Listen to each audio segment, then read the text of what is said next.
Spring એના વિશે ભણતા હતા. આવી આકૃતિમાં આવતી સ્પ્રિંગની અંદર નોર્મલ પરિસ્થિતિ હોય, સ્પ્રિંગ ટૂંકમાં ખેંચાયેલી સ્થિતિમાં ન હોય ત્યારે આ બ્લો કર્યો ક્યાંય પડેલો હોય તો એને તમે નામ આપતા હતા x = 0. પછી એને ખેંચતા આપણે એટલે સ્પ્રિંગની હાલત આવી થઈ હતી.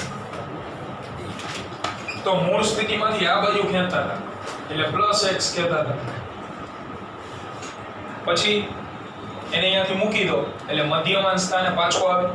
પછી શું થાય? પાછો આ બાજુ જાય એટલે સ્પ્રિંગ દબાય. એટલે મધ્યમાન સ્થાનથી આ તરફનું સ્થાનાંતર ગણાય -x. તો આની અંદર દોલન કોના થતા હતા? સ્પ્રિંગના કે બ્લોકના? દોલન બ્લોકના થાય. સ્પ્રિંગના દોલન ન થાય. સ્પ્રિંગની તો લંબાઈમાં શું થાય? ફેરફાર. સ્પ્રિંગની લંબાઈ ઘડીક વધે, ઘડીક ઘટે, લંબાઈમાં ફેરફાર થાય. દોલન વેબલ કોના થતા હોય? હંમેશા સ્પ્રિંગના છેડે જે પદાર્થ બાંધેલો ને તો એમાં x દિશામાં બધો વહીવટ થતો. આપણે અહીંયા એક સ્પ્રિંગ લઈ સ્થિતિસ્થાપક જે y દિશામાં દોલન કરશે, સ્પ્રિંગ નહીં કરે, એના છેડે બાંધેલો પદાર્થ.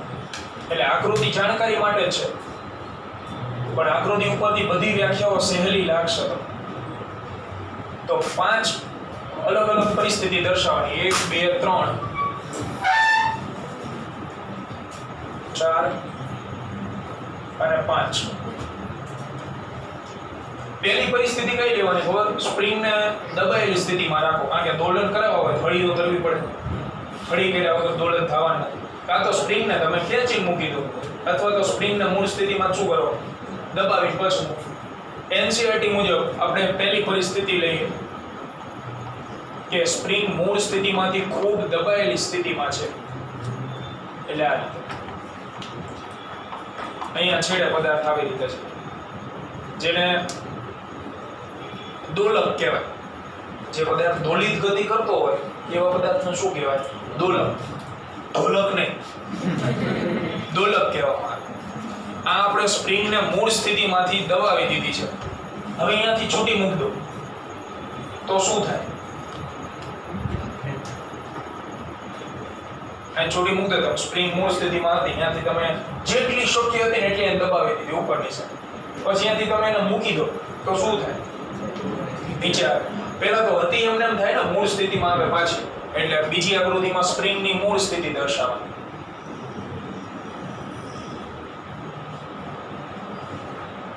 આ સ્પ્રિંગની મૂળ સ્થિતિ.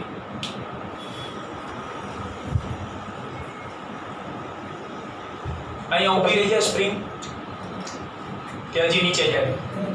હજી નીચે જાય. તો ટૂંકમાં ખેંચાય ને, બરોબર? તમે સ્પ્રિંગને ફૂલ દબાવીને મૂકી દો એટલે મૂળ સ્થિતિમાં આવે. અહીંયાથી પાછી જેટલી શક્ય હોય એટલે નીચેની સાઈડ ખેંચાય. તો સ્પ્રિંગ હવે ખેંચાશે.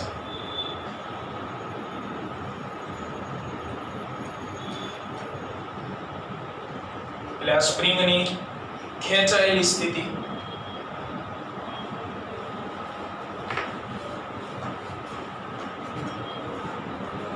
ખેંચાયેલી પરિસ્થિતિ થઈ સ્પ્રિંગ માટે.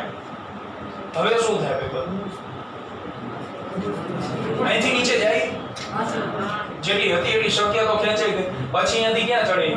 ઉપર. એટલે મૂળ સ્થિતિમાં પાછી આવે. એટલે મૂળ સ્થિતિમાં પાછી આવશે. એટલે આને આકૃતિ.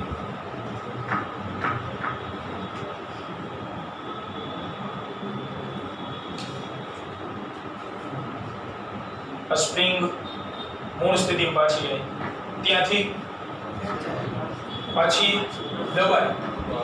મૂળ સ્થિતિમાં પાછી આવી, પાછી ક્યાં જાય? હતી આની.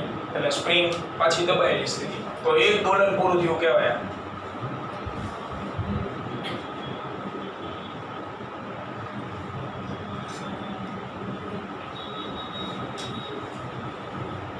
એટલે સ્પ્રિંગ પાછી દબાય અહીંથી. તો એક દોલન પૂર્ણ. કારણ કે આપણે આલેખમાં એવું શીખવાડ્યું હતું, શરૂઆત જ્યાંથી કરો ત્યાં જો આલેખ પૂરો થતો હોય તો એક આવર્તકાળ અથવા એક દોલન ગણાય. આ જો શરૂઆત અહીંથી થઈ, દબાયેલી સ્થિતિ, છેલ્લે ક્યાં પહોંચી? દબાયેલી સ્થિતિ. વચ્ચેનો ક્રમ આપણે લખે, આને આપણે જોડવાનું. આને તમે જોડી દો એટલે એક પ્રકારનો આલેખ તૈયાર થાય. અહીંયા 3 પ્રકારના સ્થાનાંતર છે. જો એક આર્યુને આ દોલકનું સ્થાનાંતર, બીજું આવડું,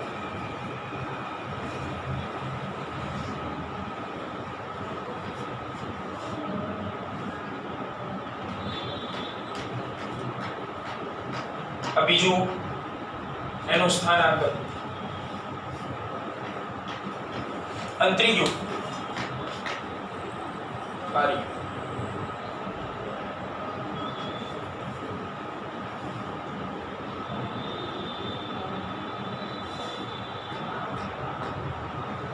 આને તમે નોર્મલ પરિસ્થિતિ ગણી શકો નહીં.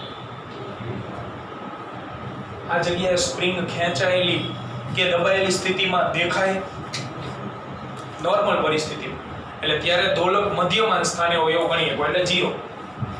આ ક્યાંથી આવ્યું? છઠ્ઠા ચેપ્ટરમાંથી. છઠ્ઠા ચેપ્ટરમાં સ્પ્રિંગ જ્યારે નોર્મલ સ્થિતિમાં હતી, નોર્મલ સ્થિતિ એટલે ન ખેંચાયેલી ન દબાયેલી, તો એને તમે x બરાબર શેના વડે દર્શાવતા હતા? 0 વડે. એટલે આને આપણે 0 કહી દીધું. ત્યાંથી એક તરફનું સ્થાનાંતરનું ધન લો તો ઉપરની સાઈડનું ધન લેવાય અને નીચેની સાઈડનું ઋણ. ત્યાં x દિશામાં દોલન થતા હતા આડા, આમાં ક્યાં થાય? ઊભા, એટલે y દિશામાં થાય ને તમારે પ્લસ y અને માઈનસ y. આ વસ્તુ મગજમાં ઉતરે એવું નહીં કરવાનું કે પહેલા 0 પછી પ્લસ પછી માઈનસ, એમ ન હાલે. નોર્મલ પરિસ્થિતિ હોય, નોર્મલ કેતર સ્પ્રિંગ ખેંચાયેલી કે દબાયેલી સ્થિતિમાં ન હોય ત્યારે y બરાબર શું મુકાય? 0. પછી ખેંચાય તો નીચે આવે, દબાય તો ઉપર જાય. ઉપર જતું હોય દોલક તો કેવું સ્થાનાંતર ગણાય? ધન. નીચે આવતું હોય તો ઋણ. કારણ કે યામાક્ષ પદ્ધતિ તમને ખબર છે. આ યામાક્ષ પદ્ધતિ. બોલો તમે અહીંયા ઊભા હો, ઉપર જાવ તો કેવું ગણાય? ધન. નીચે જાવ તો એટલે આવે 0. ઉપરની સાઈડ ધન, નીચેની સાઈડ ઋણ. આ બધા દોલકના સ્થાનને જોડી દો. ઝગમગમાં કેમ ટપકા જોડો આકાર પડે એવી રીતે આને જોડો.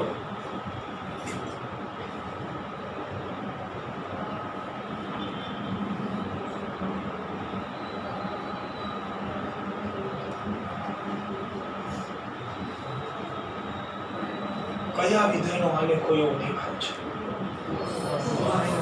કયા વિધેયનો દેખાય? +1 થી ચાલુ થયો એટલે મહત્તમથી કયા આલેખ ચાલુ થતો? Plus cos. એટલે આ કોસ વિધેયનો આલેખ થયો ને આપણે બંધ. હવે આખા ચેપ્ટરમાં કથા જ એની આવશે. સ્થાનાંતર કોસ મુજબ એનું વિકલન કરો એટલે વેગ મળે, એનું વિકલન કરો એટલે પ્રવેગ મળે. એટલે સ્થાનાંતર જે 3 પ્રકારના મળે છે તે અહીંયા જો આપણે દર્શાવી, અહીંયા દર્શાવી.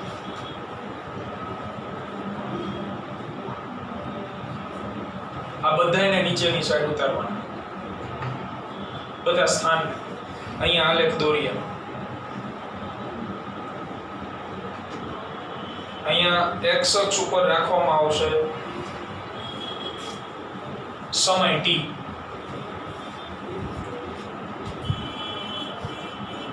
અને y અક્ષ ઉપર આવશે સ્થાનાંતર. બધા પોઈન્ટ ઉતારો નીચે. પહેલું તો ઉતાર નાખ્યું इसको, આને નીચે, પછી આ અને છેલ્લે આવડો. હવે અહીંયા માર્ક કરી બધે તો આપણે આલેખ દોરો. આલેખની અંદર 3 મૂલ્ય હતા, 0 +1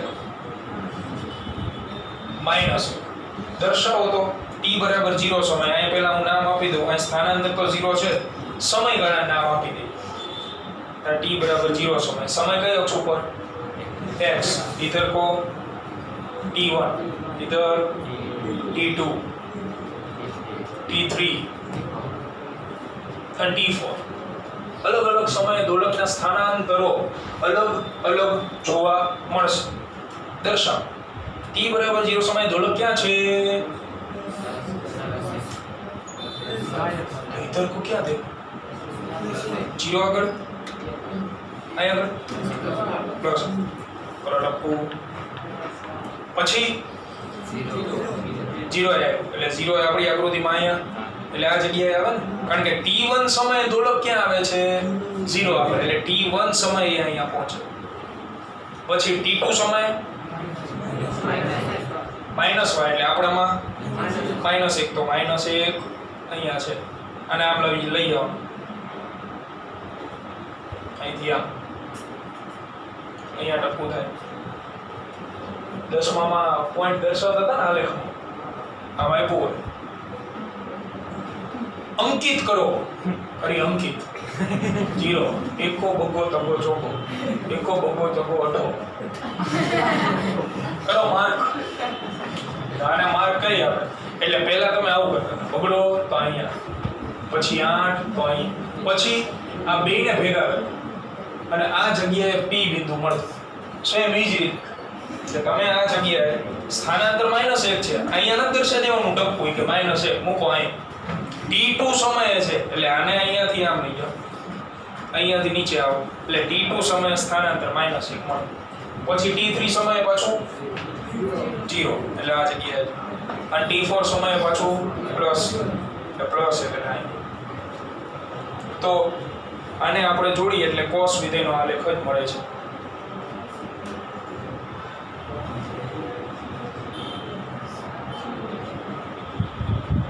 આ cos વિધેયનો આલેખ કહીએ. જે સ્થાનાંતરનો આલેખ છે, દોલકના સ્થાનાંતર, સમય સાથે દોલકનું સ્થાનાંતર બદલાશે.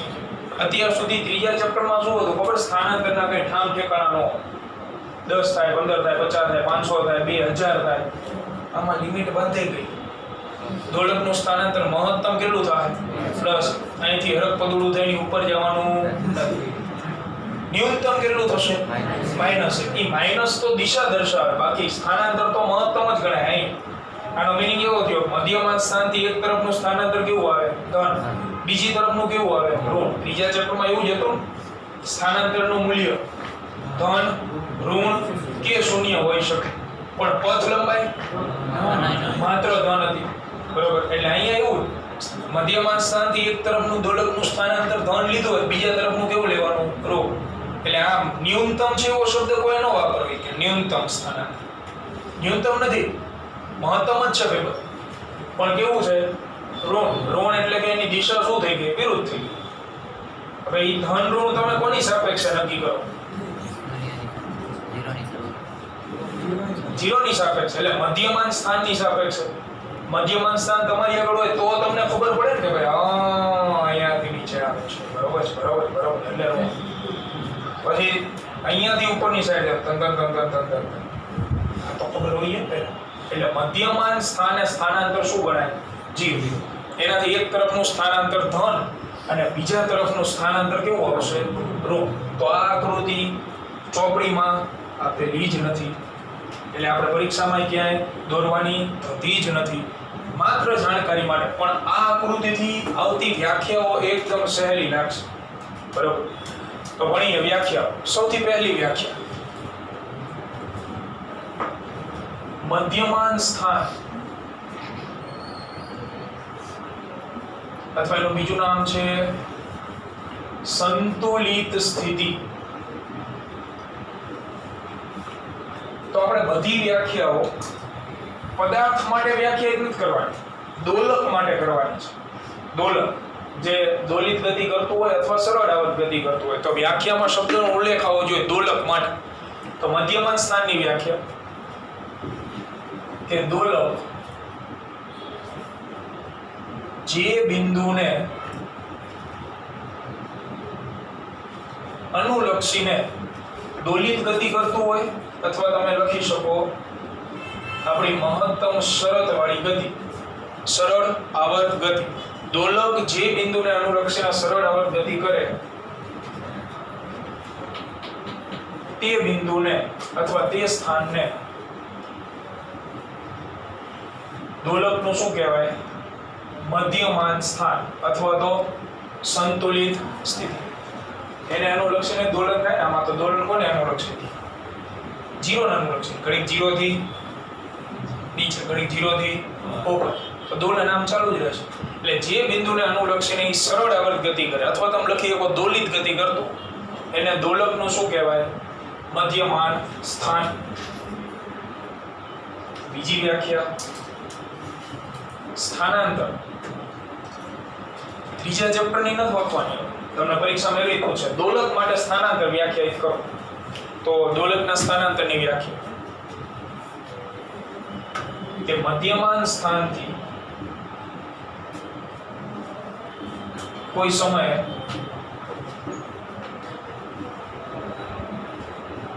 દોલકના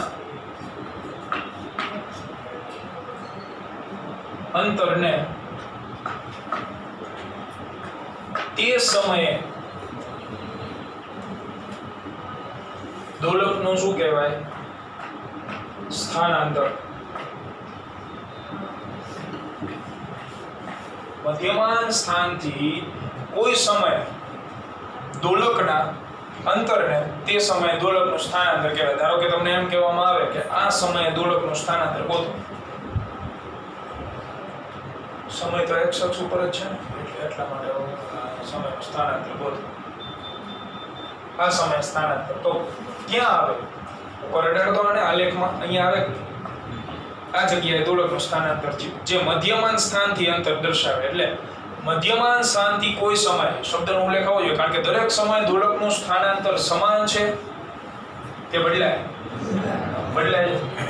t1 સમય જુઓ 0, t બરાબર 0 સમય શું 0?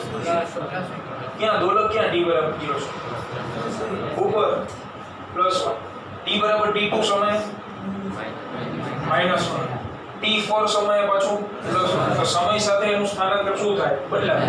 એટલે શબ્દનો ઉલ્લેખ આવવો જોઈએ સમય. કોઈ સમયે દોલકના અંતરને તે સમયે દોલકનું શું કહેવાય? સ્થાનાંતર. આગળનો પોઈન્ટ એમાંને કે મધ્યમાન સ્થાનથી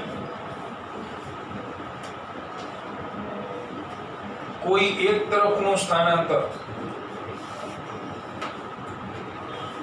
ધન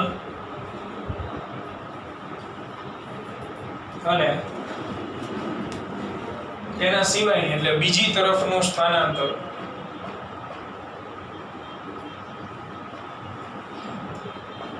ઋણ ગણવું. મધ્યમાન સ્થાનાંતર શું ગણાય? 0. મધ્યમાન સ્થાનાંતર શું આવે? 0 આવે. એનાથી એક તરફનું સ્થાનાંતર ધન ગણવાનું, બીજી તરફનું સ્થાનાંતર શું ગણવાનું? ઋણ ગણવાનું રહે. એસઆઈ એકમ શું ગોગાન પર બેઠા? એસઆઈ એકમનો શું થાય? મોટા આનો ભણી ગયો. એસઆઈ એકમ મીટર જ આવે. સ્થાનાંતરનો એસઆઈ એકમ મીટર. આને લખના આને 16 શણગારે સત્તા નહીં, રફલી દોરવાની આવશે. એટલે પેન ને ફૂટપટ્ટી પેન્સિલ આમ કરીને 2 મિનિટમાં બધું જતું રહે છે. એટલે આ લખી નાખો. કંપ વિસ્તાર.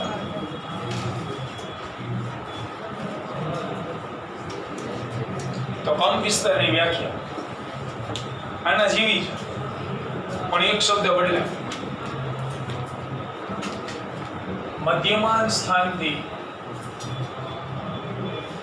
કોઈ એક તરફના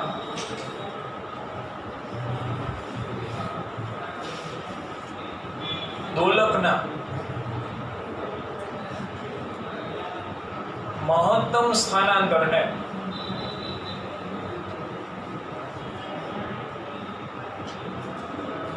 દોલકનો કંપ વિસ્તાર કહેવાય. શબ્દ એ આવડો. કંપ વિસ્તાર એટલે બીજું કઈ નહીં, મહત્તમ સ્થાનાંતર. પણ મધ્યમાન સ્થાનથી કોઈ એક તરફનું હોવું જોઈએ. એક તરફનું. જો તમે આકૃતિ દોરેલી તો એ આકૃતિમાં કયા કયા સમયે કંપ વિસ્તાર જેટલું સ્થાનાંતર દર્શાય છે? જો t બરાબર 0 સમયે દેખાય આકૃતિ પરથી, t બરાબર 0 સમયે દોલકનું સ્થાનાંતર જુઓ કેટલું દેખાય? પ્લસ એટલે એક તરફનું મહત્તમ થયું ને, એટલે t બરાબર 0 સમય પછી કયા સમયે મહત્તમ હોય એવું દેખાય? t2 જો t1 સમયે શું થઈ ગયું? 0 મધ્યમાન સ્થાને આવી ગયું પાછું.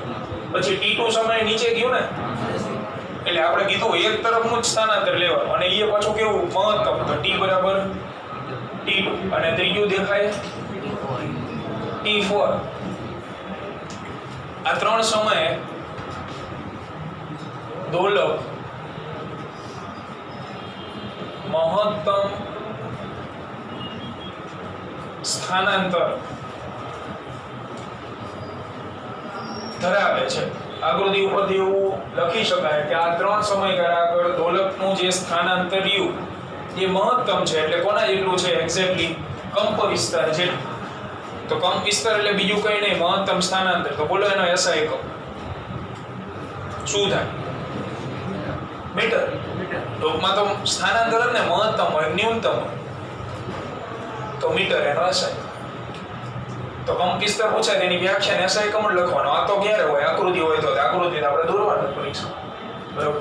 એના પછીની વ્યાખ્યા ચોથી, આવર્તકાળ. હવે સંજ્ઞાઓ આવશે ફિક્સ. આમાં સંજ્ઞા ફિક્સ ન હોય, બદલાય. y દિશામાં દોલન થતા હોય તો સ્થાનાંતર y આવે, x દિશામાં થતા હોય તો x આવે.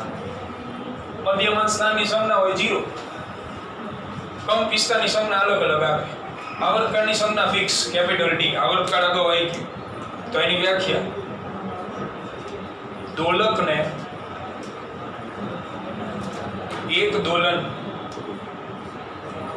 પૂર્ણ કરતા લાગતા સમયને દોલકનો શું કહેવાય? આવર્તકાળ. આવર્તકાળની વ્યાખ્યા દરેક દોલક માટે આવર્તકાળ શું હોય? અલગ અલગ, દળ ઉપર આધાર રાખે. SI એકમ બોલો? સેકન્ડ. કારણ કે છે તો સમય એટલે SI એકમ એનો સેકન્ડ. એના પછીની વ્યાખ્યા આવૃત્તિ. આવૃત્તિ અને કોણીય આવૃત્તિ બે વ્યાખ્યા આવશે અને આ બે એકબીજામાં ભેગા થઈ જાય એવી સંભાવનાઓ વધુ. તો પાંચમી વ્યાખ્યા આવૃત્તિ, અંગ્રેજીમાં કહેવાય ફ્રીક્વન્સી, એટલા માટે સંજ્ઞા છે એની f. ફ્રીક્વન્સીની સંજ્ઞા f. એની વ્યાખ્યા લખવી હોય તો સૂત્ર યાદ રાખો જે દાખલામાં કામમાં આવશે. તો આવૃત્તિનું સૂત્ર છે f બરાબર દોલનોની સંખ્યા છેદમાં એ દોલન પૂર્ણ થવા માટે લાગતો સમયગાળો. તો આનો વ્યાખ્યા બનાવતા આવડે? શું આવે? એકમ સમયમાં થતા દોલનોની સંખ્યા અને દોલકની શું કહેવાય? આવૃત્તિ. જો બીજું સૂત્ર બનાવવું હોય જે સીધું ચોપડીમાં આપ્યું 1/t, પણ આપણે આ યાદ રાખો. જો હું એક દોલન લઉં તો એક દોલન પૂર્ણ થવા માટે લાગતો સમયગાળો એટલે શું? આવર્તકાળ. એટલે છેદમાં સમય શું મુકાય? કેપિટલ. આ પ્રચલિત સૂત્ર છે. પ્રચલિત એટલે એટલું બધું પ્રચલિત કે બધાના મગજમાં દાખલે એવું જ ફિટ થઈ જાય છે કે f બરાબર 1/t. પછી MCQ માં આવું આવશે કે 500 દોલન પૂરા થતા 2 કલાક લાગે છે, આવૃત્તિ ગોતો. એવું કઈ રીતે? અમને આવર્તકાળ આપ્યો ને તો ગોતતા આવડે. એટલે આના ઉપરથી આવેલું મૂળ મુદ્દો આ છે. 500 દોલન આપ્યો હોય અંશમાં 500 મૂકવાના, સમયગાળો 2 કલાક આપ્યો સેકન્ડમાં ફેરવીને છેદમાં મૂકે, બરાબર. એટલે આના ઉપરથી વ્યાખ્યા બે લખી શકાય. કોઈ વિદ્યાર્થી એવું લખે આવર્તકાળના વ્યસ્તને, હાલે આવર્તકાળના વ્યસ્તને શું કહેવાય? આવૃત્તિ જ કહેવાય. અને એકમ સમયમાં થતા દોલનોની સંખ્યાને શું કહેવાય? આવૃત્તિ. બે વ્યાખ્યા લખી. એકમ સમયમાં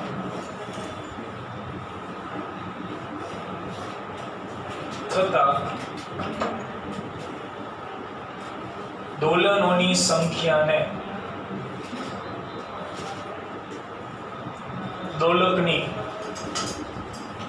આવૃત્તિ એટલે કે ફ્રીક્વન્સી કહે છે, અથવા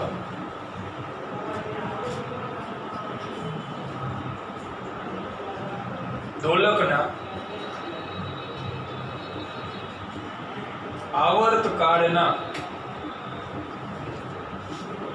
વ્યસ્તને તે દોલકની શું કહેવાય? આવૃત્તિ. જે વ્યાખ્યા યાદ રહે. બરાબર. એસઆઈ એકમ બોલો. Second inverse. અને પ્રચલિત છે હર્ટ્ઝ. સેકન્ડ ઇનવર્સ તો આવશે પણ એ રેર કેસમાં જોવા મળે. પ્રચલિત એકમ દાખલામાં આપેલો હશે હર્ટ્ઝ. ચોપડીમાં સંજ્ઞા જોવા જ નહીં મળે. ચોપડીમાં શું સંજ્ઞા છે? મ્યુ. કેમિસ્ટ્રીમાં આવે? ચોપડીમાં આપણે આવૃત્તિની સંજ્ઞા મ્યુ જ આવશે પણ આગળ એક બીજી સંજ્ઞા આવશે વેવ.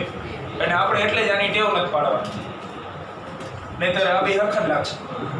એટલે આપણે આવૃત્તિ ફરજિયાત છે ને આપણે દર્શાવવાની ફ્રીક્વન્સી f વડે. એના પછીની વ્યાખ્યા કોણીય આવૃત્તિ. જો શબ્દ ભરે વ્યાખ્યા ભરે. સંજ્ઞા ઓમેગા. ઓમેગા સંજ્ઞા એ કઈ હતી?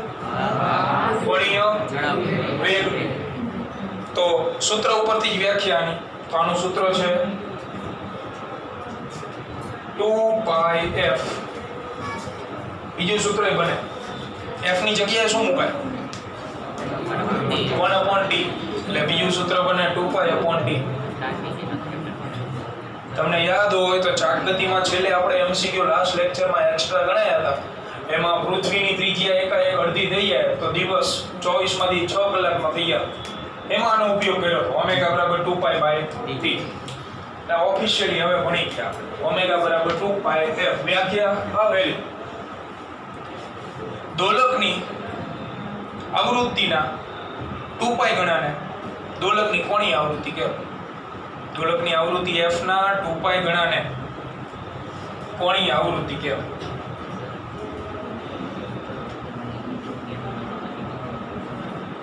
દોલકની આવૃત્તિ f ના 2π ગણાને દોલકની કોણીય આવૃત્તિ કહેવાય. ધ્યાન રાખજો દાખલામાં કોણીય આવૃત્તિ હોય છે તો જ ગોતવાનું, બાકી આવૃત્તિ ગોતવાનું. પણ આ બે એકબીજા ઉપરથી મળે.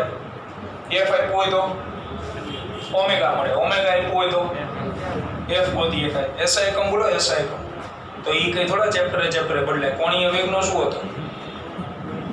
રેડિયન પ્રતિ t આવે. 2π એટલે ખૂણો, ખૂણાનો એકમ રેડિયન. t એટલે સમય. 2π છેદમાં t એના ઉપરથી રેડિયન પ્રતિ સેકન્ડ. આ કોણીય આવૃત્તિ. બીજી બે વ્યાખ્યા આવશે કડા અને પ્રારંભિક કડા. મોર કરીને બીજી કડા આવશે કડા અને પ્રારંભિક કડા. એના માટે તો આપણે જે સ્પ્રિંગની આકૃતિ દોરાઈ એ આકૃતિ પરથી કહી શકાય કે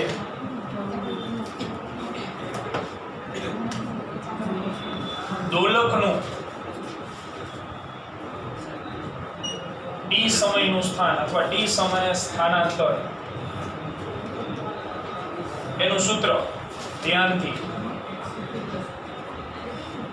ચેપ્ટરનું પહેલું મહત્વનું સૂત્ર. પહેલું કોક છેલ્લું કોક એક જ સૂત્ર છે. બાકીના આગળના એ તો રફ કામ કરીને તમે આરામથી મેળવી. તો t સમયે સ્થાનાંતર y દિશામાં થતું હતું એટલે આપણે લખશું y of t. દસમામાં કેમ તમે f of x લખતા હતા? જેમ શું કહેવાય? x નું વિધેય એટલે જમણી બાજુ x વાળા પદ આવે ને, x બદલે તો વિધેયની કિંમત બદલે. આમાં સ્થાનાંતર કોનું વિધેય ગણાય? સમયનું. સમય બદલે છે આલેખમાં ત્યારે સ્થાનાંતર શું થાય? બદલાય. ઘડી પ્લસ y થાય, પછી 0 થાય, માઇનસ y થાય, એટલે y of t વંચાય ઇક્વલ ટુ એ વિધેય કયું મૂકવાનું? cos. આલેખ દોર્યો એમાં કયું વિધેય હતું? cos વિધેય. cos કૌંસમાં ઓમેગા t પ્લસ phi. આ પહેલું અને અત્યંત મહત્વનું સમીકરણ ચેપ્ટર જેની કોઈ તારવણી નથી, સ્વીકારવાનું છે. આના ઉપરથી આગળની બધી તારવણી આવશે. સ્થાનાંતરનું પહેલું સમીકરણ થયું. વેગ મેળવવો હોય તો સ્થાનાંતરનું શું કરશો? વિકલન. પ્રવેગ મેળવવા વેગનું વિકલન, ગતિ ઊર્જા મેળવવા વેગનો વર્ગ. બધું આના ઉપરથી નક્કી થવાનું. તો આમાં પહેલા દરેક પદની માહિતી આપી દે. આ t સમયે સ્થાનાંતરનું સૂત્ર, જ્યાં y ઓફ t એટલે t સમયે દોલકનું સ્થાન. એ તો ગમે ત્યાં હોય, કોના ઉપર આધાર રાખે? હું એમ કહું t બરાબર t2 સમય. જો દોલકનું સ્થાન શું છે આકૃતિ?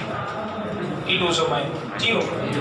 t1 કહું તો પ્લસ t3 કહેવામાં આવે તો માઈનસ. ટૂંકમાં સમય બદલાય તો સ્થાન બદલાય. એ એટલે દોલકનો કંપ વિસ્તાર. કંપ વિસ્તાર એટલે શું? મહત્તમ સ્થાનાંતર. તો કહેવાનો મીનિંગ અહીંયા તમે જે મૂકશો 5 મૂક્યા ધારો કે એ શેના મુજબ બદલાતા હોય? કોસ મુજબ. કોસની મહત્તમ કિંમત કેટલી? 1. તો સ્થાનાંતર 5 કરતા વધે. અહીં તમે એની જગ્યાએ 5 લીધું હોય, ગુણાકારમાં કયું વિધેય છે? કોસ વિધેય છે. કોસની મહત્તમ કિંમત કેટલી હોય? +1 હોય. તો આનું સ્થાનાંતર ક્યારે 5 કરતા વધવાનું છે? નથી વધવાનું. ઘટવાનું છે? ઘટીએ કે ઘટવાની શક્યતા છે પણ વધવાની શક્યતા નથી. એટલે આને કહેવાય મહત્તમ સ્થાનાંતર. અહીં જે પણ લખવામાં આવે એ ફરજિયાત, જેમ તમને રેખાનું સમીકરણ યાદ છે y = mx + c, આ એવું જ. આ સ્થાનાંતરનું જનરલ સમીકરણ આખા ચેપ્ટરમાં તમને આના ફોર્મેટમાં સમીકરણ આપશે. એટલે તમારે સમીકરણ લખીને સીધું એમ જ લખવાનું કે જેને y = a cos ωt + phi સાથે સરખાવવું. આ જનરલ સમીકરણ છે, બરાબર. જેમ y = mx + c સરખાવો, ઢાળ મેળવો છો તમે, એવી રીતે આમાંથી બધાય પદ વારા પરથી મળશે. કંપ વિસ્તાર ઓમેગા, કોણીય આવૃત્તિ. અને હવે બે વ્યાખ્યાઓ છે એ આપણે લખી. વ્યાખ્યા નંબર 7, દોલકની કળા.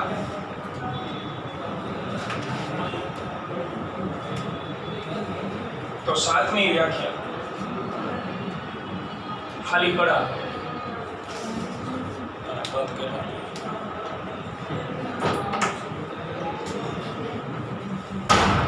તો કળા શબ્દ પહેલી વાર સાંભળો તો વાગ્યો એ કઈ જગ્યાએ? સાદી ભાષામાં કળા એટલે ખૂણો. અહીંયા ખૂણો કોણ છે? Omega t + phi. તો એની વ્યાખ્યા એ રીત કે દોલકના સ્થાનાંતરના સમીકરણમાં દોલકના સ્થાનાંતરના સમીકરણમાં આવતા ઓમેગા t + phi પદને દોલકની t સમયે કળા કહેવાય. કળાની વ્યાખ્યા બીજી કોઈ અજીબ વગેરે નથી. જે તમને કોસ વિધેય સાથેનો ખૂણો જોવા મળે છે એને શું કહેવાય? કળા કહેવાય. પણ એને ટેકનિકલ ભાષામાં આપણે લખી રહ્યા કે દોલકના સ્થાનાંતરના સમીકરણમાં ઓમેગા t + phi જે પદ આવી રહ્યું છે એને t સમયની કળા કહેવાય. કારણ કે આની અંદર સમય બદલાશે તો કળા બદલાઈ જવાની. એટલે ઓમેગા t + phi એ t સમયની કળા.